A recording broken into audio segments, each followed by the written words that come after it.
Now, as we are aware, if you read the program about 287 pages, you find out that what the program is talking about is to have a national economic transformation program which aims at transforming the economy from the exportation of raw materials to more value-added exports, and also to reduce our dependence on importation of finished products, with the idea of doing this through the shift system, the 2 or 3 day shift system. This is pursued by developing value chains in strategic sectors, including the agro-processing, pharmaceuticals, light manufacturing, tourism, creative arts, digital services, etc., and etc. In fact, the list is very tall in the program. It's quite comprehensive. Now, the goal of the program is to have a more productive, diversified and resilient economy featuring robust export base and plenty of good quality jobs. The 24-hour economy program is structured with about 8 sub-programs. And let's go through the 8. First is the Grow 24, focusing on agricultural transformation, Make 24 on manufacturing, Build 24, concentrating on construction, Show 24 on culture, creative arts, and tourism, Connect 24, of course, when you produce something, you must connect it to the consumers. Connect 24 is about logistics, transformation, transportation, and efficient markets. Fund 24 is about financing of the program. Aspire 24 is about human capital development, that's work skills and work culture. Go 24 is about public education and mobilization of the public behind the government so that this vision can be envisaged. Now, these 8 sub-programs are anchored on 3 strategic pillars, i.e. production transformation, supply chain and market efficiency, and then human capital development. Our third observation is that the third pillar of the program is that the program has a framework of targeted interventions and complementary initiatives to catalyze sectorial productivity and inclusive growth.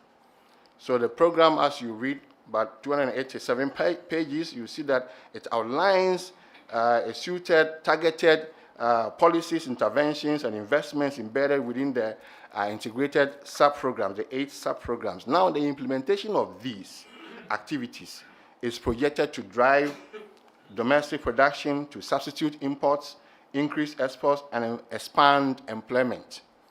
And the targeted economic growth rate for the average for the medium term is 6% growth rate. And the program projects, when implemented, they project to create a little over 400,000 jobs a year. So by 2026, we should expect about 828,000 jobs by 2028, by 1.76 million jobs, and by 2034, about 5.3 million jobs. The 24-hour economy program, what it is not. So we have talked about what it is, and now what it is not before we look at our observations. Number 1, the 24-hour economy program is not a directive for the adoption of the 3-shift system, the 3-shift employment, the 133. We all remember that in the run-up to the elections, we had a 133, 1 job for 3 persons for 3 shifts, which the idea was to multiply jobs and reduce the unemployment in the country. The program, if you read it carefully, has identified that the road to a shift system is through addressing the multi-sectorial constraints of production and consumption. In other words, the destination is a 3-shift system. Now, the road to get there is to transform the economy. And we have also identified that the 24-hour economy program is not a blueprint for creating 3-shift jobs, the promotion of which, if anything at all, the shift system is only a marginal aspect of it when you read the program carefully. And on page 81 of the program, you see that they have indicated that the program has 2 wings, the destination and the program. So the program is about economic transformation. The destination is the shift system. Number 2, the 24H plus is not defined by shift work indicators. So there are a number of suggested outcome indicators that are not related to the shift system. So the 24-hour economy may be suggesting around-the-clock operations, but this document as it is a broader vision for national transformation agenda. And we are of the view that the shift system is neither a prerequisite nor a defining feature of economic transformation. In other words, when an economy is transformed, it may or may not need a shift system.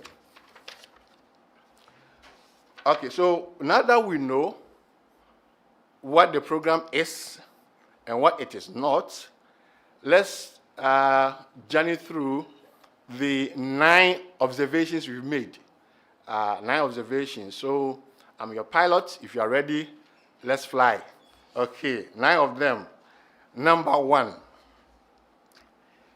the program correctly diagnoses Ghana's developmental challenges and prescribes solutions. And I had a chat with a team from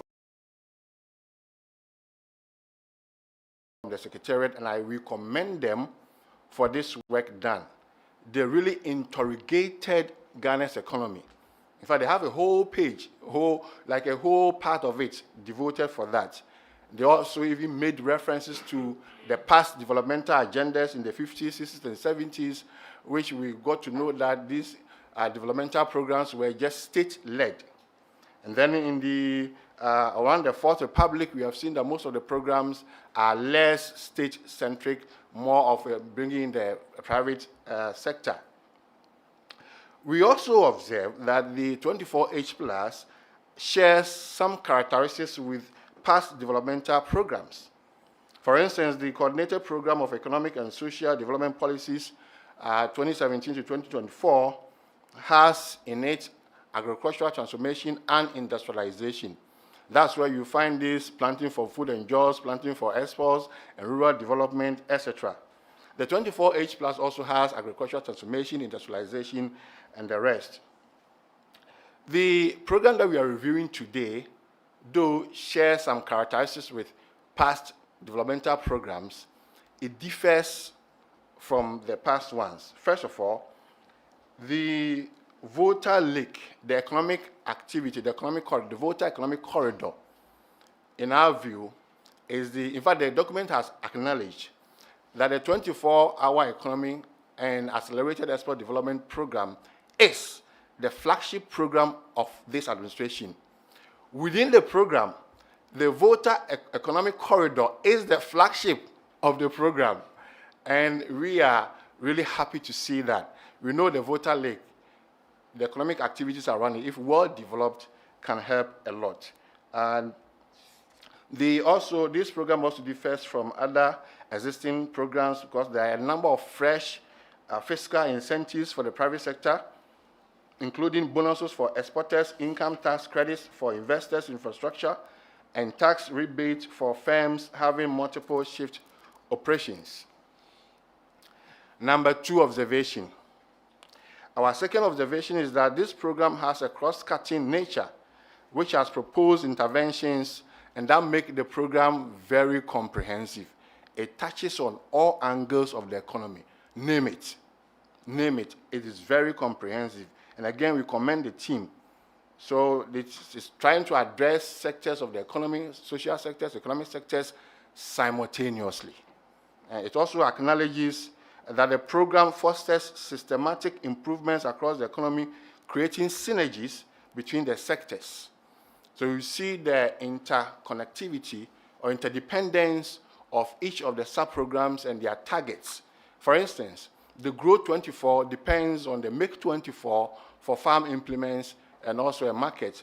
And then the Make 24 will also depend on the Grow 24 for raw materials. If you want to produce sugar, you need sugar cane. So the Grow 24 will give you the sugar cane, and the Make 24 will give you the sugar. And the Make 24 will provide a market for the Grow 24. which we think is good. And the development of the voter, so the comprehensiveness of the program enhances resilience, promotes inclusive growth, and ensures that the benefits of the policy reach various demographics and regions of the country, providing a more balanced, sustainable development. Number 3 is our almighty voter basin. Right? The program has a transformation agenda of the voter basin into economic corridor and promote industrial activity and trade. This is what we term as the flagship of the flagship. Okay, the flagship of the flagship. The 24-hour economy program has identified the potential around the voter basin, and it also considers the special impact of consideration, the fact that Ghana's development has concentrated in the south, and this voter basin, the voter economic corridor, considers development in the middle belt and then the upper belt of the country, the northern belt of the country.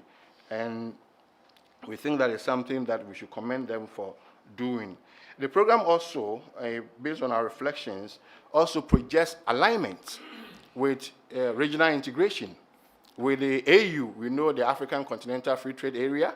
It also aligns with the visions of ECOWAS. And it wants to project Ghana as a logistical and agricultural powerhouse within West Africa. If implemented effectively, this program, if implemented effectively, it could serve as a catalyst for inclusive development, job creation, and sustained economic modernization. Observation number 4. The 24H+ focus on agro-industrialization to drive economic transformation is laudable. We all know the potential of the agricultural sector in terms of its contribution to GDP and its contribution to employment. But over the period, we have not exploited the potential of the agricultural sector. So for this program to emphasize agro-processing, we think is commendable.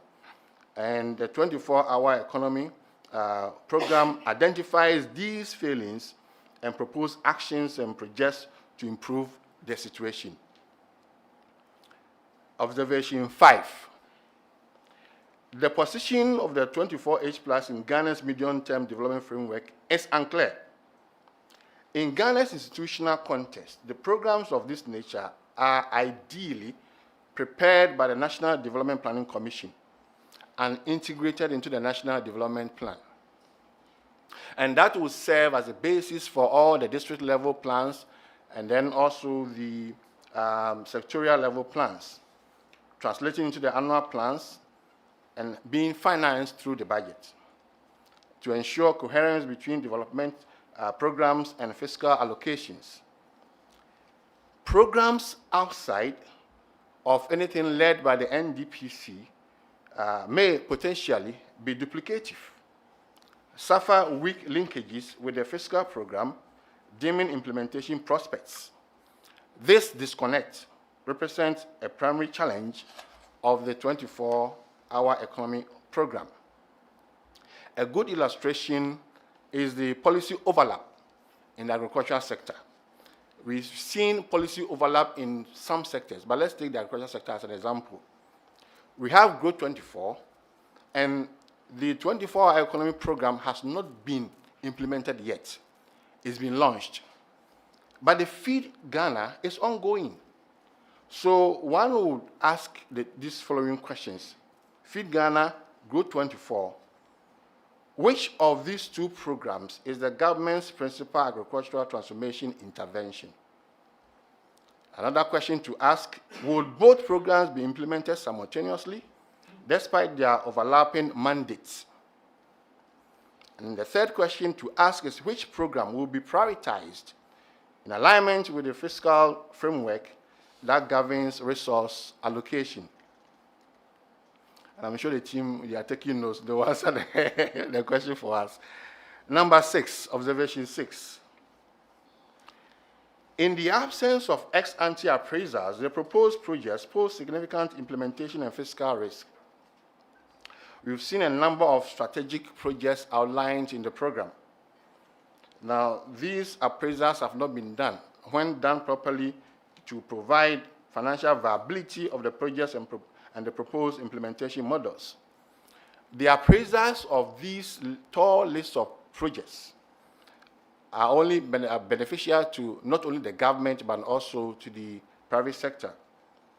The government will be able to prevent misallocation of resources and correctly determine its fiscal commitments and risks to the projects.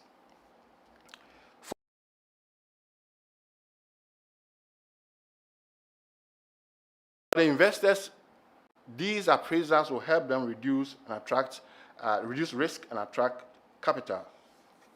When properly done, if you do these appraisals of the various projects that have been outlined in the program, it will inject some realism into the overall ambition of the 24-hour economy. Observation number 7. The proposed fiscal incentives warrant a review to ensure alignment with national priorities and fiscal sustainability. And this, I will admit, that they have so many fiscal incentives to encourage productivity, boost production, employment generation, etc. But some of the fiscal incentives, we are raising questions so that we talk about it. For example, if you are saying that you are going to grant corporate income tax rebates of 25% and 50% to firms operating 2- or 3-shift systems, respectively, we are of the view that the shift patterns alone do not constitute a sufficient basis for determining eligibility for tax subsidies. The incentive design should be based on productivity, employment outcomes, and sectorial impact to ensure fiscal efficiency and policy coherence. The administrative processes are also ignored, and we believe that these administrative processes have some merits and should not be dismissed. Observation number 8. The overall cost of the program is likely to be underestimated. It is widely reported that the cost for 24H Plus is $4 billion USD. But our review has shown that the 24-hour economy, that $4 billion is just an aspect of the cost. And that can be found on page 199. And so they have $4 billion, they have $1 billion also for the special purpose vehicle, and they have $300 million for all these things, for the SMEs, etc., etc. So we believe that we should have a proper costing of the program, which will include all the direct cost and indirect cost. The indirect cost, we see the incentives that we are giving away. They may reduce the public finances, and these, we believe, should be accounted for to have a true picture of the full cost of the program. Now, when we present a partial view of the cost like this, it may undermine the credibility and weakens the basis for informed decision-making. And finally, observation number 9, the program's infrastructure ambitions do not square with the current trajectory of public investment. So you want to do 24-hour economic program, you have outlined a number of projects to be undertaken, you want to develop the Volta Basin, and yet the commitment of the government in terms of CAPEX, the capital expenditure, is on a decline. We've seen that in the 10-year period of 2005 and 2014, the average CAPEX as a ratio of GDP was 3.6%. Between 2015 and 2024, it fell to 2.8%. And the program is projecting, or the budget is projecting, 2.7% CAPEX as a ratio of GDP. So in terms of nominal figure, it may be increasing, but some of us are economists, we deal with figures. The ratio of GDP is on a decline, and I think that we should have a look at it again. And if government is unable to commit much to the program, then we believe that the program will heavily rely on private sector investment. So thank you for staying with me. In conclusion, I hope you enjoyed the flight. So in conclusion, The 24H Plus, we believe, reflects the government of Ghana's need to fill the pressing need for a stronger, more diversified, and job-rich economy. The program's emphasis on value chain development and export competitiveness aligns with the country's pursuit of long-term transformation.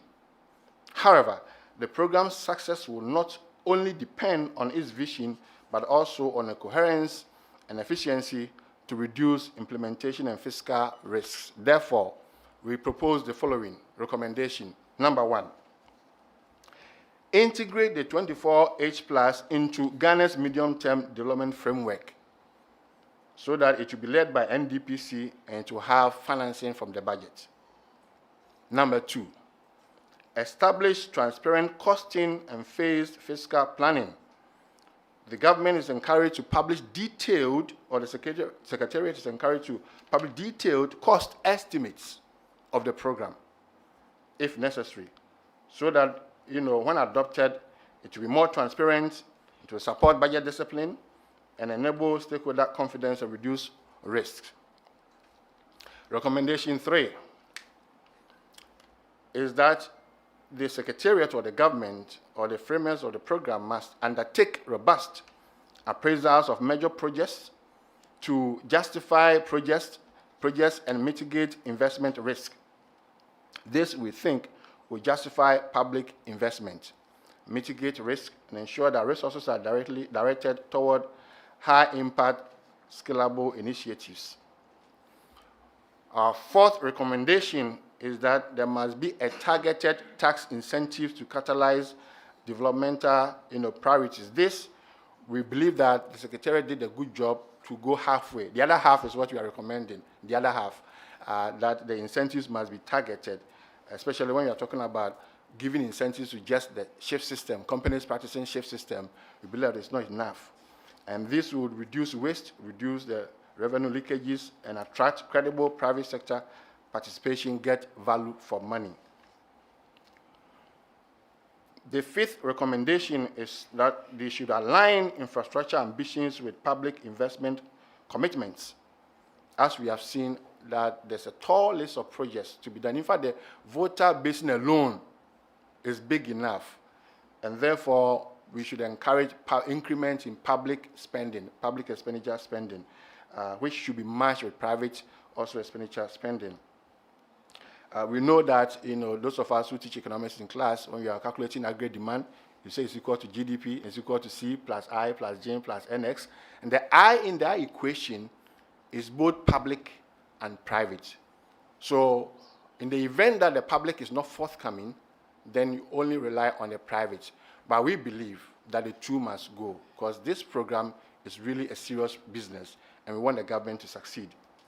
And our 6th and last recommendation is that we should institutionalize learning from past developmental strategies. Ghana has embarked on a number of developmental programs. Before independence, after independence, Kwame Nkrumah's industrialization plan, there's so many factories that they set out. Where are they now? Why did they fail?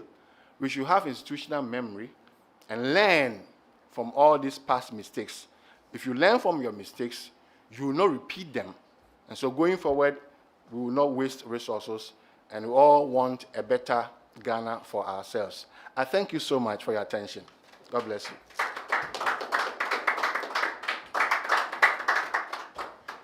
Thank you very much to our Executive Director, Dr. Sarkodie. So it's time for questions. So I'll start. I'll ask Dr. Sarkodie a couple of questions, and then I'll come to the audience. So start getting your questions ready, and we'll take some questions from you as well. So Dr. Sarkodie, one of the things you talked about was how the 24H Plus correctly diagnoses Ghana's development challenges, but the solutions are pretty similar to previous strategies of previous governments. Now, how do you think the government can ensure that the 24H Plus actually complements these existing programs rather than duplicating some of them? Okay, thank you. So I think the coordinated program is already done. I mean, it ended in 2024. So maybe you're asking about what NDPC is doing now. So going forward, we believe that it shouldn't be the case that NDPC is doing one thing and then the Secretariat is also doing another thing. Other than that, we don't know which one we should prioritize. Are they the same? Are they different? If they are the same, what is duplication? If they are different, then what is the way forward? Because you need budgetary allocations. And therefore, I believe that the only solution, as it has been done in the past, is to integrate the 24H plus into the NDPC-led medium-term development plan, and that we can have one plan, medium-term or long-term, for ourselves. You know, NDPC in the past or up to now, the parties would campaign and they will put their campaign message in the manifesto. When they win election, NDPC will pick the manifesto and out of which develop the medium-term plan. So we believe that the 24-hour economy being the campaign promise of NDC, this administration, it should be picked by NDPC and be integrated into the medium-term development plan so that we can have one, moving forward. Thank you, Dr. Sarkodie. Also, just to touch on the point about the tax incentive. Now, you recommend, or in the paper, CPS recommends that the government reassesses the tax incentives or some of the tax incentives under the 24H plus, particularly the 25 and the 50% for the 2 and 3 shift system for companies that adopt the 2 and 3 shift systems. Now, in the paper, you touched on 3 criteria that you would recommend the government uses. You mentioned productivity gains, you talked about employment outcomes, you talked about sectoral impact. Could you elaborate a little bit on how a criteria such as employment outcomes would look like in a tax incentive design? Well, thank you. We've seen how wasteful some of the tax incentives have been in the country for the past years. And I've read a report that it cost this nation about 12 billion Ghana cedis just on tax incentives. And so if you are providing a tax incentive, it must be targeted and get the best out of it. You've seen how so many companies have abused this system, going through the free zones and other areas. So it must be given to those who deserve it, and it must not be in perpetuity. A tax incentive is given to somebody for a purpose. So we always have to go back to the reason of giving the incentive. Is it because we think that you employ more Ghanaians, that's why we are giving the incentive? Then you must employ more Ghanaians. Is it because we believe that, the second part of the topic, the 24-hour economy, is accelerated export development. So if we're a company, you are interested in adding value to increase our export base, then we will give you that incentive. But if you're not doing that, we'll take it from you. And the rate must be assessed. Is it for 5 years? The duration, is it for 5 years? Is it for 10 years? After the 5 years or the 10 years, we should not continue to give you. It must not be in perpetuity. And so productivity-wise, in terms of export, adding value to our export, you deserve it. Employment-wise, if you promise or you have indicated you're going to employ more Ghanaians, because it doesn't make sense to give incentive to a construction company that employs foreigners. Then you are giving the money back to the foreign country. And on a sectorial base, and this I commend the team again from the Secretariat that they've outlined how they're going to give incentives based on where the firm is operating. If you are, first of all, they gave examples, like if you're in Greater Accra, like 15% corporate tax income, and then if you move to the middle, you are about 15%, 10%, and a 5%, 3% as you move up there. So if you are willing to go to areas where normally people will not want to go, then you are likely to attract more incentives to go into those areas. But incentives, let's discuss the incentives in the economic context. Because it's been wasteful, that's why people speak against it. But it's been helpful. I mean, it can be helpful. We give incentives to attract investment, to attract people to do things that other people are not willing to do. That's why we are giving you the incentives. If nobody is willing to go to the northern part, but you are willing to go and set up your factory in the northern part, then we give you the incentive because you are doing something that other people are not willing to do. And so this is how I believe we can address the tax incentives. Thank you. So my last question, then I'll come to you, the audience. So in the final recommendation you talked about for this presentation, you recommended that the current government should institutionalize learnings from past government programs and strategies to improve delivery capacity. Now, why do you think that this is very important for a democratic country such as Ghana, where program continuity and institutional memory are often challenged by political transitions? Yeah, thank you. If Ghana had a long-term development plan or program where every party, irrespective of whether NDC or NPP, will tone the line, this wouldn't be a problem.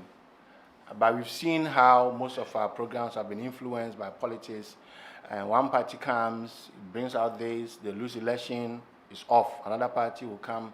So we must first of all build the capacity of the existing institutions.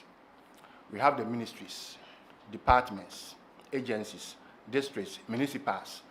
We must build their capacity so that they can have institutional memory of agro-processing. So agro-processing we did in the year 1950, 1970. Why did it fail? What lesson can we learn from it? Both at the national level, the district level, and then also the regional level. When we have this line of institutional memory and everything is Ghanaian owned, we believe that we can resolve some of these challenges that we've been facing as a country. It is not good to be starting one program and then it ends, another party comes, we start again, and just waste. I read from one of the economists that the uncompleted projects in the country cost about $2 billion a year. Uncompleted projects. So one party will start a project, and so these have been very wasteful, and we believe that we should institutionalize, have that memory from the national level down to the district level, so that we will not repeat the same mistakes going forward. Thank you, Dr. Sarkodie. So now I'll come to our audience. If you have any questions, kindly put your hand up. You introduce yourself, your name, where you're from, and then you go with your questions. So I see 4 hands up. So let's start with this gentleman. He went first. Yeah. All right. Thank you very much, Doc. He happens to be my lecturer, so I understand.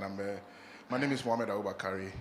I'm a PhD student from the University of Ghana, Economics Department. I love what Doc put there, but I put some few things down. It appears that the whole program has been drafted by government, delivered by government, and so the government takes the praises or whatever comes with. It seems there's no room for private sector involvement. You could see that there's no, it's a syndrome with government programs. In 2010, somewhere 2010, government implemented RTIP, Root and Tuber Improvement Program. In the subsequent years, we had a boom in that sector, and there was a lot of waste, post-harvest losses. So the government came and added RTIMP. It seems someone sits somewhere and do a discretionary thing with no ex-post or ex-ante and ex-post analysis anywhere.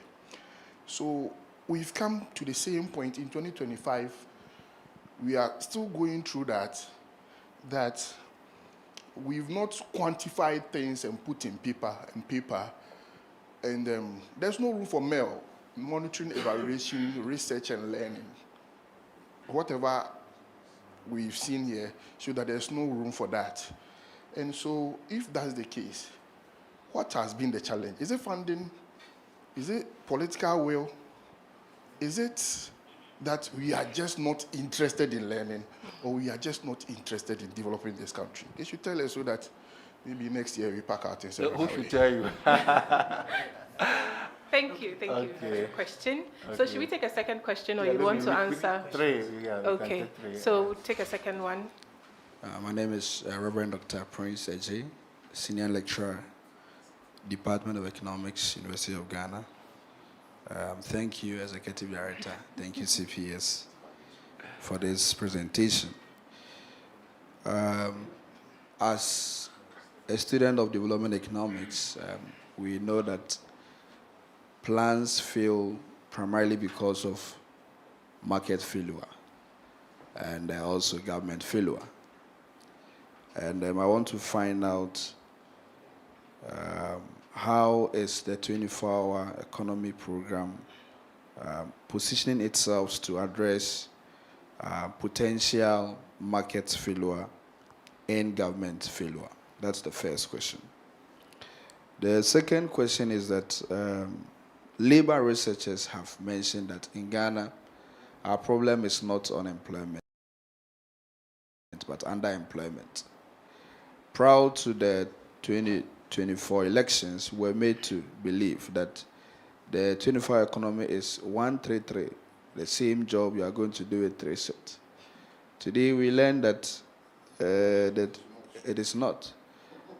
As a scholar, I have had a chance to read the document, but the ordinary voter in a village somewhere may still be hoping that the job will be 133.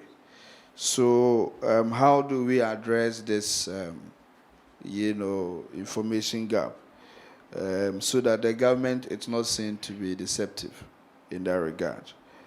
And then, and the last one, yes, the last one is just a contribution.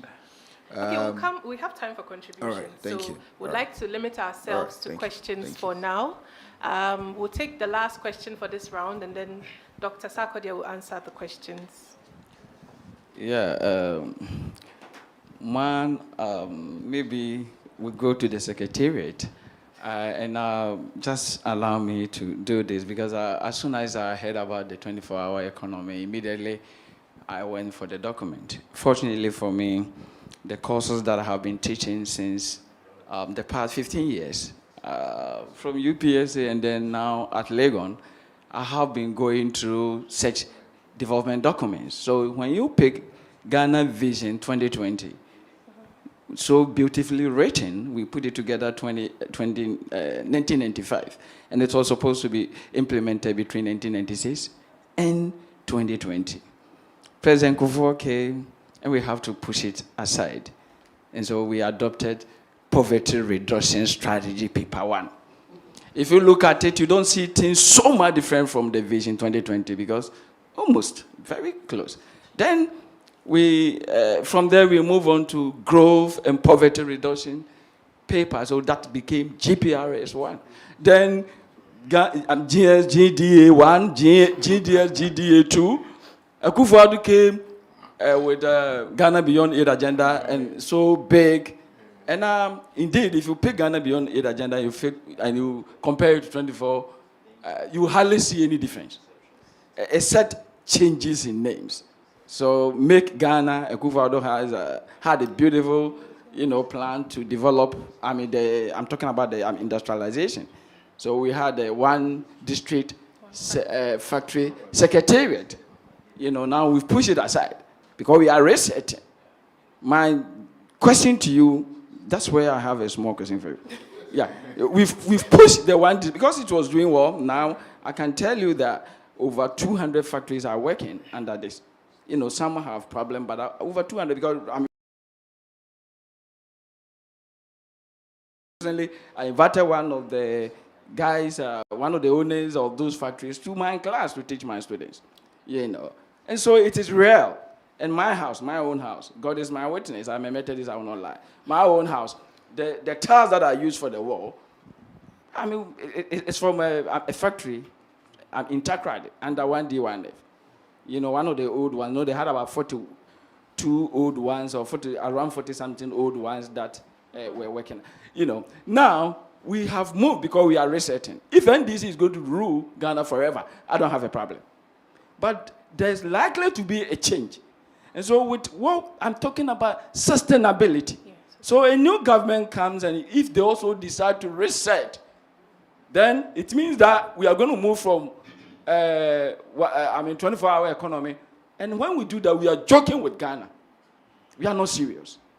You know, so my problem is the political aspect of the whole thing. And Doc talked about it. Why is it that it's not National Development Planning Commission that is doing everything, maybe giving that advice? They have the experts. You know, they did all this. And so now if you pick the documents, all I'm saying is that over 90% of what you see in the document are seen in all these that I've talked about. And all these documents, we didn't see anything with them when there were changes in government. So are we going to see something different this time? Thank you. So that's the question. Are we going to see something different with the 24-hour economy? So we'll take some responses from Doc. And yeah, so we'll take some responses from Doc. So Doc, Okay. if you'd All go right. ahead with the Yes, first question. Yes, thank you so much for the questions. Private sector involvement, yes. When you read the document, they acknowledge the involvement of the private sector because the government cannot do everything. So they need investment from the private sector. And that is why we talked about appraisals. If you're able to correctly do all the appraisals, then if I'm an investor and I see that, oh, I can do this water lake, I can do this project, I can do that, then I think you see that in the sub-programs, the last one is Go24. Now that Go24 is to solicit public involvement so that you, myself, those of us in the CSOs, academia, everybody, our big man here from the embassy, everybody will be involved to bring ideas. That's what we are doing here, you know, give ideas to the secretariat, they will take it back, revise the whole thing, do the appraisals, put it out there. If I'm an investor, I'm interested, I'll come. So, my brother, don't lose hope, okay? The second one, market failure and government failure. Hey, Sir Pizza, this is a development class question. Okay, so we know market fails when there's underutilization of resources. And so the way to correct both market failure and government failure is to get to the middle of PPP. So when you do the PPP, the public-private partnership, the private will correct the government failure, and the public will also correct the market failure. So I believe that that position, that middle position, is very important to address both the the market failure and the government failure. Okay, let's go. You have another question of 333. Yes. Your question is that they have campaigned on 133, and the program is not really about 133. Maybe 90% on economic transformation. Our proposal, maybe we didn't state it in the document, but I mean this has come out in the discussion. Our proposal is that if anything at all, the government has absolute control over the public sector. So that in order not for the people in our villages who are not listening to, who have not read the document, not to have a misconception about the program and about the government, we appeal to the government. If possible, they should start the 133 from the public institutions. If possible, not all of them, identify those areas that will give you high productivity, high employment, and high outcome, so that you don't have a misconception about that. But as it stands, you know, we have to, they say we have to transform the economy before the 133 shift. But like you said, Ghanaians are also waiting. So we will propose that the government will look at his own institutions, government institutions. They have absolute control over them. The ones that they believe they can do the 133, they should start. And then the private sector areas will wait. When all the appraisals are done and the economy is transformed, then they can come in. But I think that in the midst or in the process of economic transformation, because if you read the document, they have talked about a value chain, so that along the value chain, there'll be job creation. In fact, they have even projected for over 400,000 jobs every year. So along the value chain, there'll be jobs, you know, created, and they can fuse the two together. Yeah, my friend, my senior from Legon, these are Legon questions. Okay, so what is different about this? I think that we have mentioned that this program really has diagnosed government our developmental challenges. When you read it carefully, you see that they have outlined why we failed here, why it is, the potential we have, why we are under exploiting our potentials. And they also have mentioned the voter basing, which is the flagship of the flagship. And it's quite unique from the existing programs that we have seen. So for me, if this program will fail at all, they shouldn't fail the voter basing. If they do this voter economic corridor alone, I'll be happy, because of the numerous economic benefits it will give us as a country. And you also mentioned the sustainability of it. It's a secretariat. That's why we are saying that it should be integrated into the NDPC-led programs, because when you build a secretariat now they even say it will be authority. Authority means that you have an act of parliament backing you, everything you do, and the resource allocation in the budget, etc. What if NDC loses election? What happens to the secretariat? Because we've also seen the 1D, 1F secretariat before. We have seen they're planting for free SHS secretariat before. And later on, they were integrated into the mainstream ministries. And so we believe that we must have one plan, and going forward, whether a party wins or loses, we will still be moving forward and not coming back to the same thing again and again and again. Thank you. So thank you, Dr. Sarkodie. So we'll just take one more, and from the Israeli ambassador, and then we'll take another question, and then the 24-hour secretariat will respond to the questions that have been asked so far. So actually, my contribution doesn't have a question. The microphone.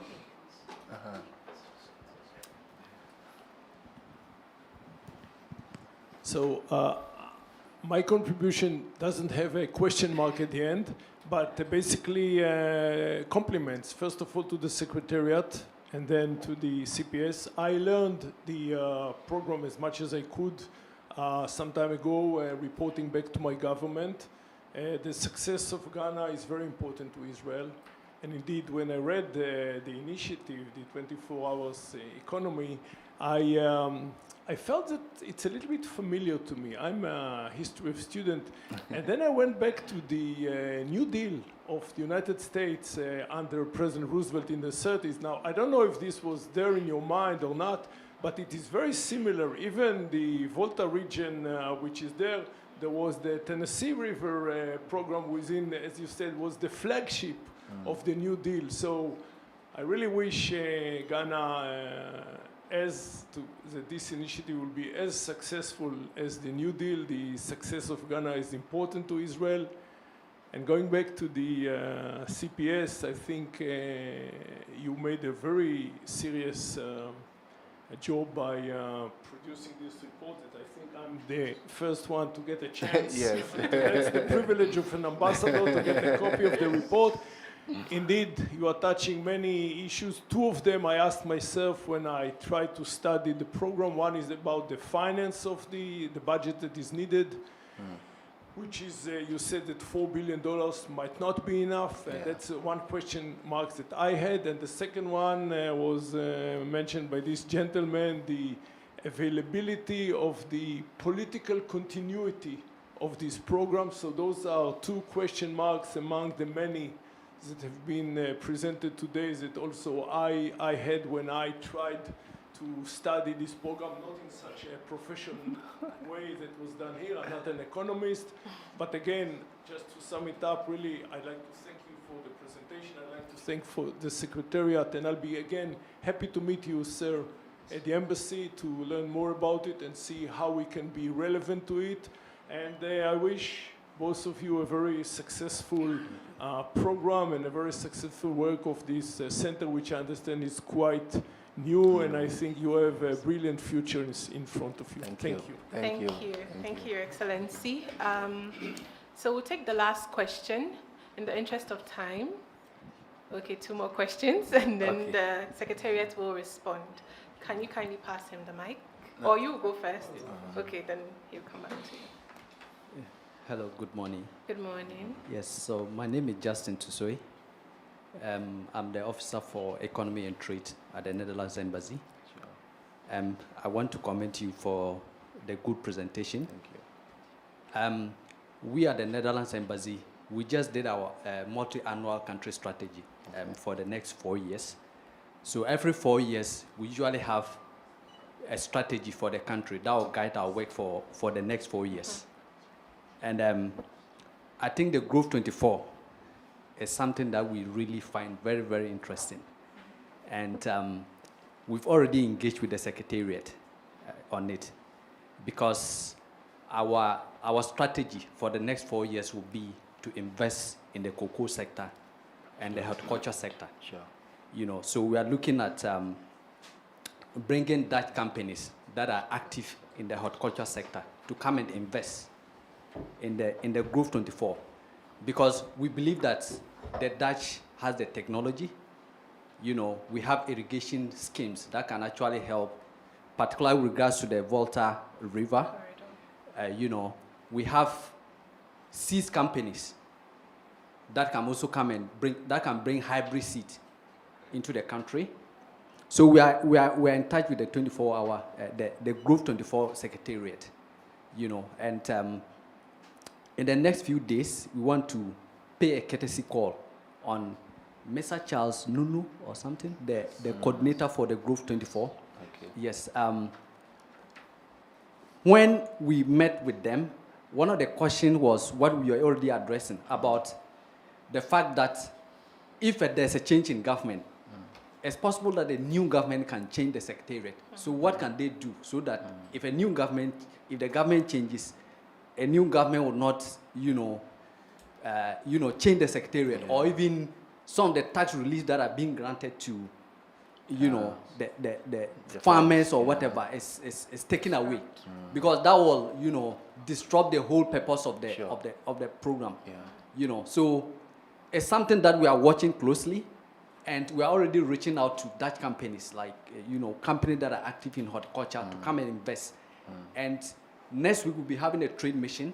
We are bringing about 20 Dutch companies that are active in the horticulture sector, and the Growth 24 will be making a representation on that. So maybe we can give an invitation for you to also come around. Thank you so much. Sure. Thank you. Thank you for that. So we'll take the last question. So please introduce yourself and then your institution, and then you can ask your question. My name is Imano K. Ajuman. I'm a prospective PhD student in public policy and administration. I want to find out if we have a rep from NDPC. Is there any rep from NDPC here? Okay. If there is, so because my question. I think we invited them. Yes, we did. It's possible they're in the overflow. I'm not sure, but you can go ahead with the question. Like Professor Donfe said, the major challenge in the country has been policy continuation and sustainability. And so that makes me all the time question the role NDPC plays in this whole process. Because we're here talking about the 24-hour economy, and then we know that there's been solid policies in the past. If you look at the One District, One Factory that was private-led by the previous administration, a new government comes or a new transition comes, and then it does away with the old policy. If you look at the 24-hour economy, it's very solid for me on paper.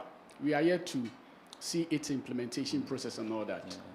What role is NDPC playing together with the Secretariat to ensure that at the end of the day, should there be a change of government in the future, this good policy that we're here talking about doesn't become a thing of the past? And what NDPC also, I think, fails to do sometimes is that, the policies or the manifesto of the political party should be embedded in the overall policy structure of NDPC. I don't see why NDC should have its policies, NPP should have its policies, and then at the end of the day, like Doug, you said, NDPC will rather have to go to the political parties, if I got you right, and then take their policies, and then NDPC the political party should be guided by the overall policy structure of NDPC, so that at the end of the day, when each political party is carving or structuring its manifesto, it feeds into the major or the long-term plan of the country, so that we do away with this whole policy truncation after each transition that we've been seeing. Other than that, 8 years, 12 years, 16 years, should NPP come to power, this policy will be a thing of the past, because NDPC all the time fails to play that role, that at the end of the day, it should enable that policy and continuation and sustainability that we need as a country. Thank you. Thank you for your question. So now I would give the opportunity to the 24-hour Secretariat to respond to our questions. So he'll come up here. So.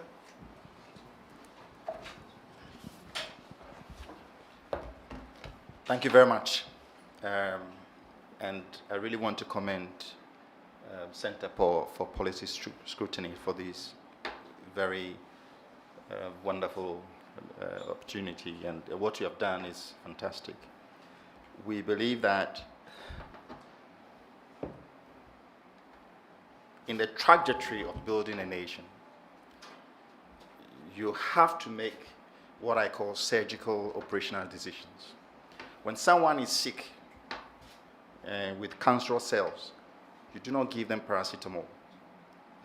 You have to do a surgical operation to make sure it works. The 24-hour economy program, the conception of its ideology is thought leadership strategy. The design of its operational strategies. We thought that it was imperative that this become necessarily Ghanaian. So the 286 or 87, it was over 400-page document that we have really put together, was put together in the following process. We had over 350 different meetings with the wide range of the sectors, industry, academia, private sector, development partners, ordinary people in Katamanton, Makola. We probably would have met with 1,500 people personally, one-on-one, in writing this document. So the framing of this policy document was done by ordinary Ghanaians who are studying economics in Legon, in tech, some of us, Louise, Guzi, and we were sleeping in the night to write this document. Because we wanted to write a document that is a full expression of what we want to deliver for the nation, wrapped around the spirit of Pan-Africanism and nationalism. So just want to clarify the notion that the document that you have was not written by KPMG or PwC or McKinsey, written by ordinary Ghanaians who really care about the nation. And when you read the document, we had some reflections from Oxford University and Cambridge, my alma mater, particularly the economics department of Oxford.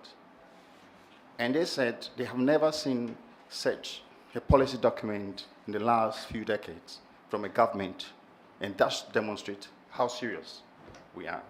So I think that we should commend ourselves that the ingenuity and the intelligence, the brilliance of Ghanaians can produce a blueprint economic strategy for themselves.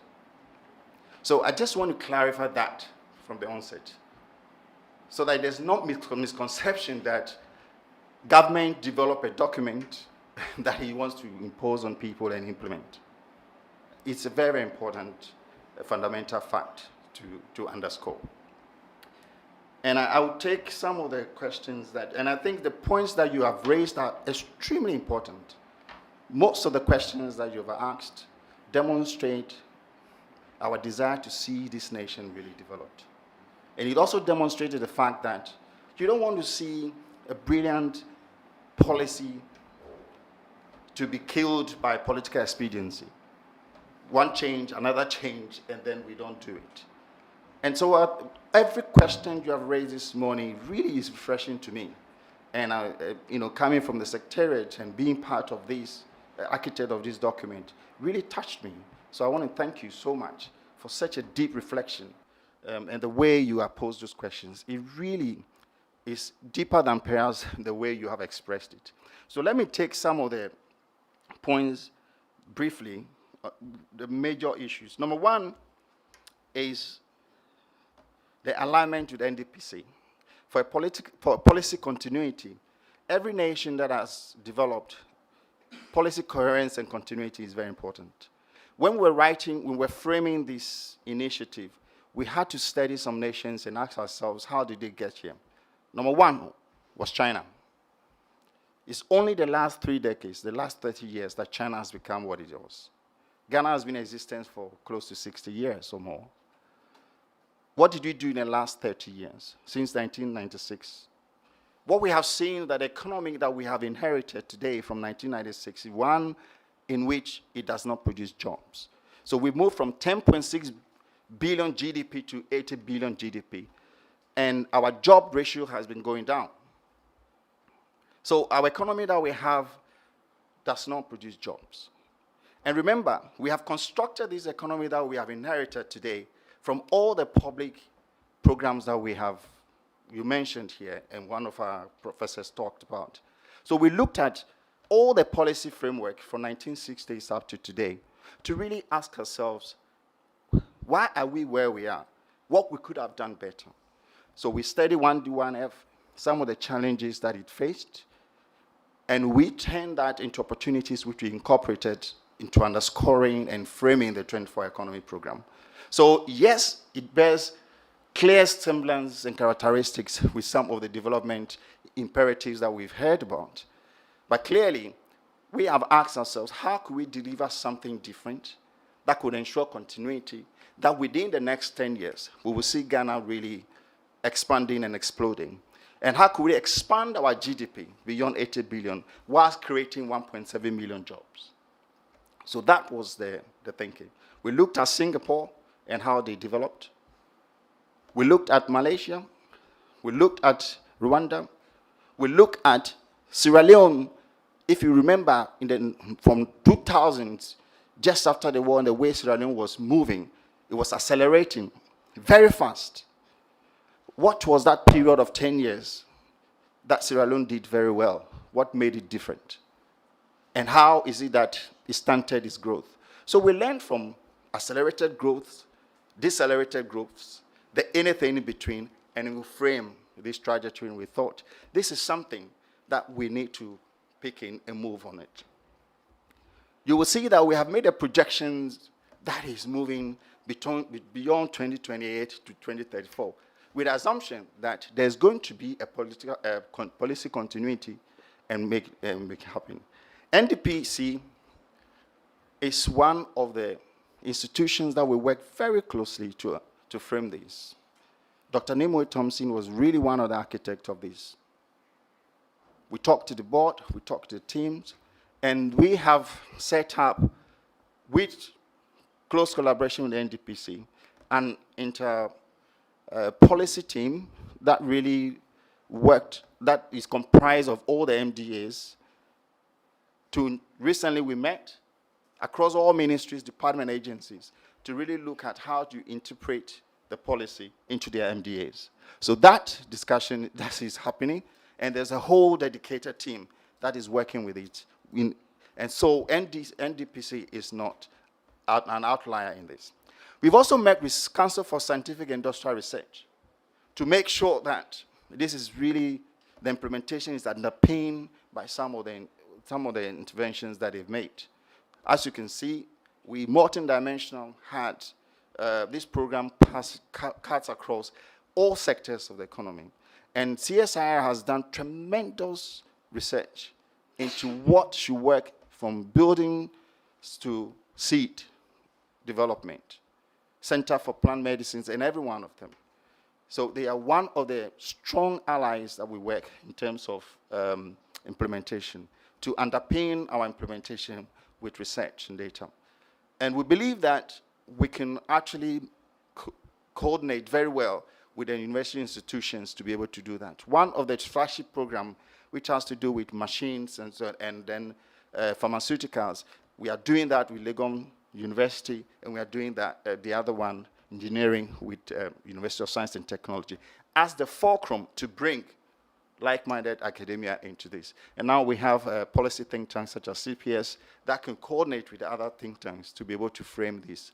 So NDPC, and not just NDPC, but all government machinery that concerns this is mobilized through our Go 24 program.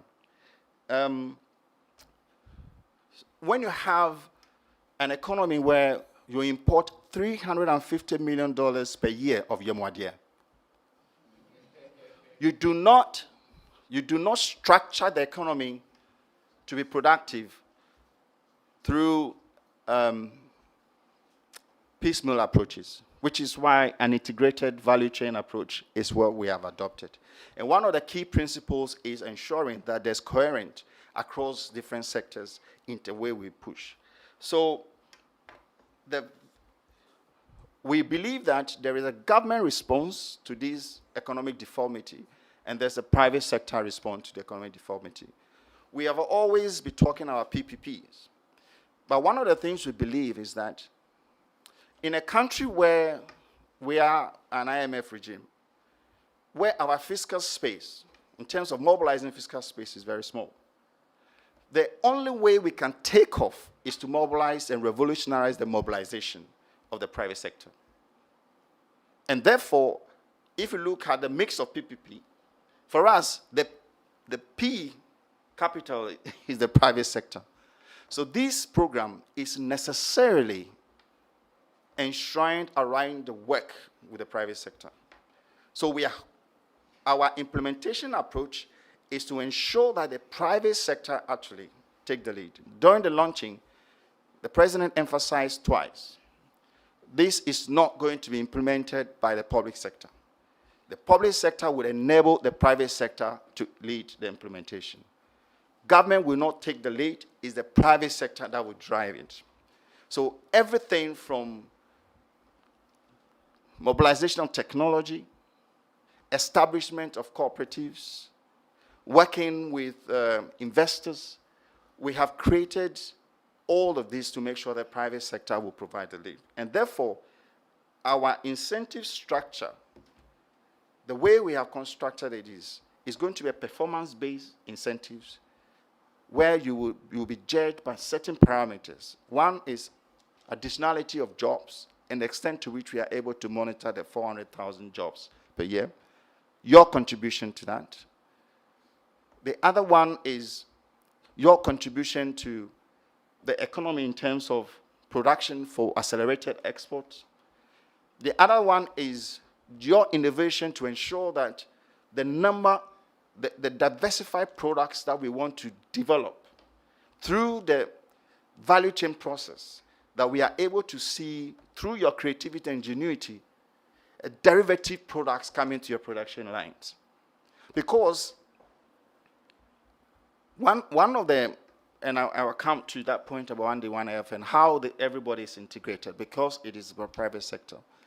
So there's one of the companies that actually is accelerating their implementation through the 24 economy. Out of 5 fruits, they are able to produce 148 different derivative products, which are finding their expression in the European market today. So it is possible that you look at the various products that you're producing and be able to do that along the value chain. So all these things are incorporated into the protocol that we engage in the industry with. We work very closely with AGI.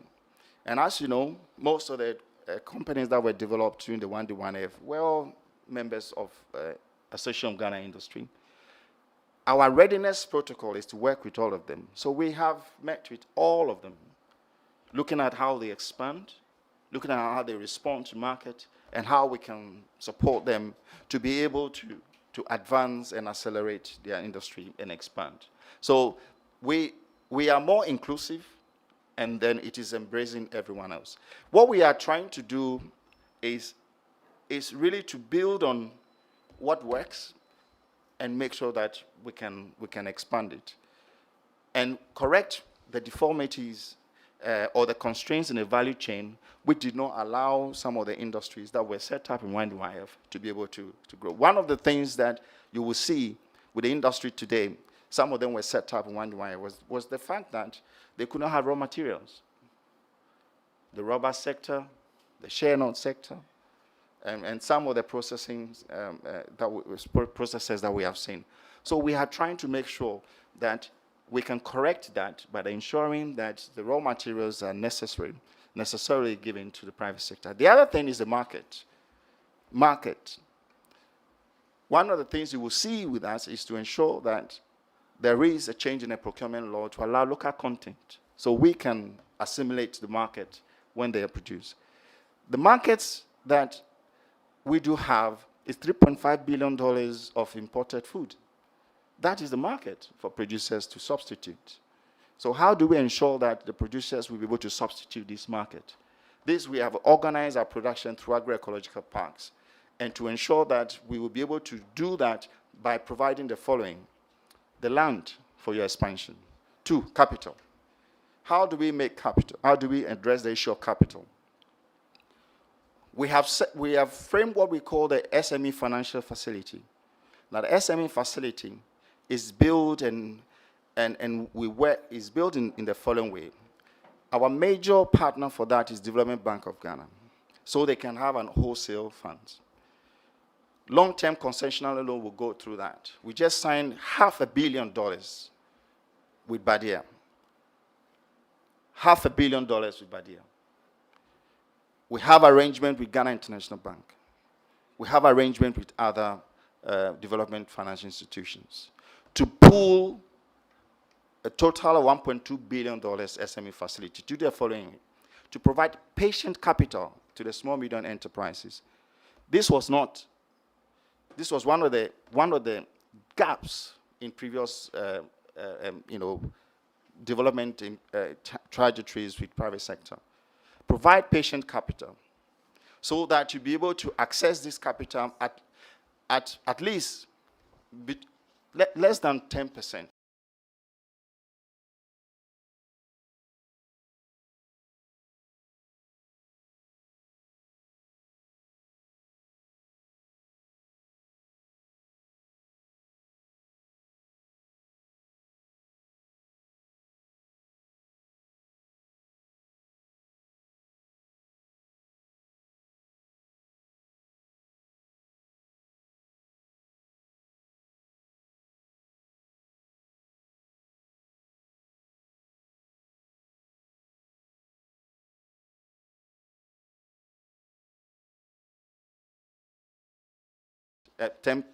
With 3 to 5 years minimum moratorium to enable you to build your equity and be able to start making profit.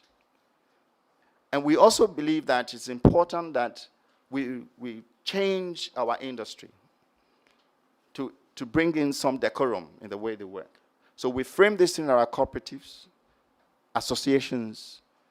We strengthen the industries, unions, and so on, trade unions and so on, so that it would ensure, it will help to minimize, to de-risk the investment and minimize NPLs. So all these things is being done to help the private sector to take the lead in overall implementation of the program. So the program, I want to clarify that this is necessarily private sector. Now, how do we ensure continuity? And I'll end here with that. Yes, what you are feeling today, what you are expressing today is also our fear. And it's the fear of every Ghanaian. No good thing should come and then go. Every country that has been able to develop has been very consistent. And so we have to be worried about that. And I think that concern is being expressed. And the way this is being approached, number one is changes from secretariat to authority. The bill has been passed in cabinet, and Parliament will accent it. So we will come 24-hour economic authority. That will guarantee some signals of continuity going forward. The second is when we succeed with the private sector money, long-term concessional agreements that is coming through. It is the success that will speak for itself, that will allow the continuity. The third when Dr. Kwame Nkrumah set up Volta River Authority, the same sentiments were there. If Kwame Nkrumah was not there, Volta River Authority would not continue. Today, Volta River Authority is still there. So we have seen a precedent in which good things have been safeguarded, because the Volta River Authority was handling, our energy sector and so on. So I think that with this, the bill, Convergent Authority, and the concession agreement and relations with the private sector who would invest in our agroecological parks and industrial parks, and the success that will come therein would speak for itself. And I think the final thing about the continuity is that all of us should not express this as a question. We should express this as citizens' desire that this should be maintained and becomes the blueprint for economic transformation. And I think this is what it is required of all of us to push that through. I don't know if I've missed any other question, but the last one, I think I have addressed some of the things, and the market failure, as you addressed it, Prof. addressed it very well. I've clarified some of the issues around, how this is set up. It is not government imposing. It is grassroots mobilized from industry, academia, everybody to set this up. And the implementation is necessarily with the private sector. So these are three main points that I think you should carry it on. Thank you. Thank you. So thank you so much, Dr. Dodu, for your comment. Oh, please. Can we please get the microphone to Dr. Kweku? Can we please get the microphone?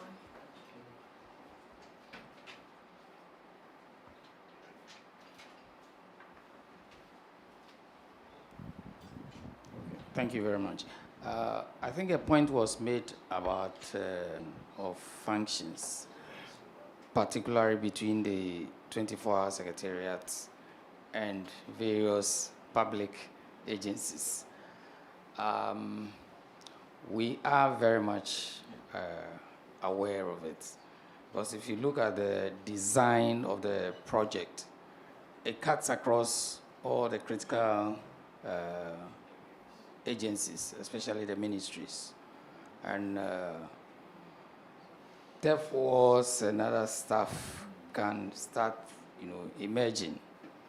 So one of the programs that we are working on currently is work with the civil service, the ministries and departments, to ensure that we identify the key performance indicators as relates to the 24-hour economy in the context of each ministry. And then going forward, by the end of the year, we will get the head of the civil service to set performance targets as part of the performance management system that is currently in place, so that by 2026, we can begin to do some critical evaluation of how various ministries are working with the secretariat, first to minimize duplication and to enhance program implementation. I thought I should bring that up. Thank you very much. Thank you for that clarification. And thank you all for your questions and your reflections as well. I think that we all really engaged in the presentation, and that's good to see. There were some critical themes that came out from today's presentation of the 24H Plus review paper. The comprehensiveness of the program, private sector mobilization, institutional coherence and alignment, economic impact, particularly with employment and value addition. And then also one of the key things that came up was continuity, which is where most people are concerned about. Now, as we draw this program to a close, I hope we are all stirred by a powerful reflection of what has been presented today. and what has also been contributed by the Secretariat. We can all acknowledge that implementing programs like these are very complex, and as such, identifying the key fundamentals are very, very important. But here at CPS, we believe that better outcomes are possible. So I'd like to get the final word again from the Secretariat to this session, and just briefly, what will the success of this program look like for the country? Very briefly, if you can comment on that. What would the success of the 24H plus look like for the country? Thank you. Yeah, that's a very big question. So I would dream, like all of us. The first success is all Ghanaians cannot. Thank you. So the first success we would like to see is all Ghanaians overwhelmingly commending the initiative. Students getting, or people who learn trade and get to the job market within the first 6 months of any graduation, you have jobs. At the moment, your first anniversary of job is after 5 years of graduation into the job market. So we want to see that the first 6 months you get a job. We want to see the diversity of Ghanaian products, not just in Ghana, but in the Netherlands, in Europe, in West Africa, and so on. We want to see Ghanaian products dominating the African Continental Free Trade Area in a very massive way, and expanding our GDP beyond 80 billion to over 200 billion, and the difference is made from production made in Ghana products that we have identified. We want to see Ghana leading in West Africa as a hub of major production all across West African region, and occupying the households of over 425 million population. And finally, the success, one of the key aspects of the success is to be able to see Ghana being self-sufficient, self-reliant, and we are not afraid of COVID or any other major shift that would affect our supply chain and global supply chain.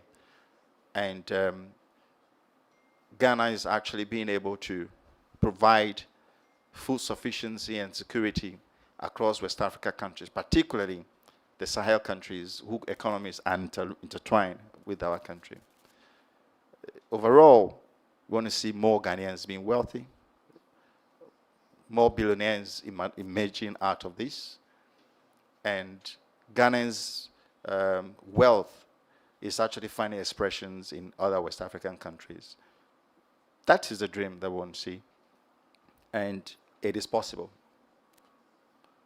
Extremely possible, because if we import $3.5 billion of food, and you only decide to use the next 3 years to substitute 100%, that translates into jobs, wealth by Ghanaians, and we'll be able to make this dream happen.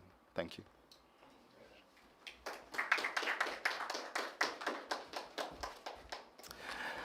All right, I think we should give ourselves another round of applause, and I'm sure you'll agree with me that we've really had a very, very fruitful discussion this morning, and we also do appreciate your contributions, feedback, and on today's presentation. Just to also acknowledge the team from the University of Ghana, if you can just wave. Thank you so much. Thank you for coming. We also want to acknowledge the presence of the rep from the Conrad Edenua Stiftan Foundation, Dr. Joseph Damoy. Thank you very much for coming, and of course to everyone who has also joined us here. Now, it is very important that we continue this conversation when we are out of here, and get policymakers and implementers take these recommendations as feedback, so that we all as Ghanaians can benefit from this policy, especially the many young people who are unemployed. Now, as part of our commitment, we'll be publishing review papers annually on the implementation of the program. Following today's meeting presentation, we have copies available for you, so please make sure you grab one at our registration desks. But you can also visit our website, cpsghana.com. That's cpsghana.com if you want a soft copy on your mobile phone or any gadget.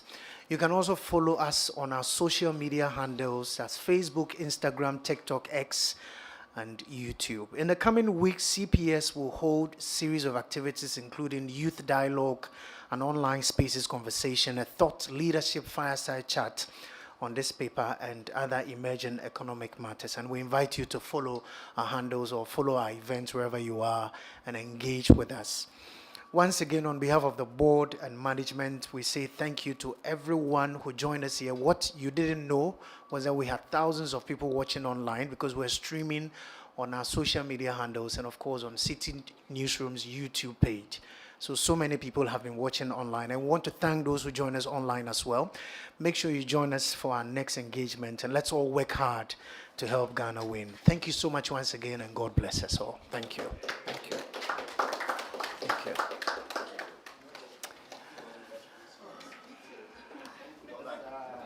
Please, we have some, don't forget to pick copies of the report, and then we also have some. Thank you so much. I was so passionate.